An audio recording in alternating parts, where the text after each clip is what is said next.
Coco Martin, muling tumulong sa mga artistang walang proyekto. Isa-isang isasalang sa Sigabo, muling pinatunayan ng aktor at direktor na si Coco Martin ang kanyang malasakit sa kapwa-artista.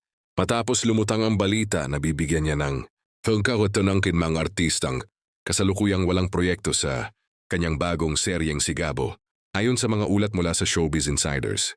Personal umanong kinakausap ni Coco ang ilang aktor at aktres na matagal nang hindi napapanood sa telebisyon upang mabigyan ng papel sa naturang proyekto. Isa-isa raw itong isasalang sa serye upang muling maipakita ang kanilang talento sa harap ng mga manonood. Hindi na bago kay Coco ang ganitong hakbang dahil kilala siya sa pagbibigay ng oportunidad sa mga veterano at artistang matagal. Nang walang exposure sa kanyang hit series na FPJ's Batang Quiapo, marami rin siyang naipasok na mga artista na muling nabigyan ng proyekto at nakabalik sa spotlight. Dahil dito, lalong tumataas ang excitement ng mga fans sa inaabangang proyekto ni Coco kasama ang partner niyang si Julia Montes. Bukod sa matinding aksyon at emosyonal na kwento, inaasahan din ng publiko na magiging malaking ensemble cast ang bubuo sa serye.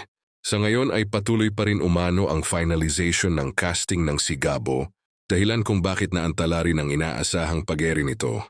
Ayon sa ilang source, mas pinipili raw ni Coco na paghandaan ng mabuti ang bawat detalye ng proyekto upang masigurong magiging dekalidad ang palabas.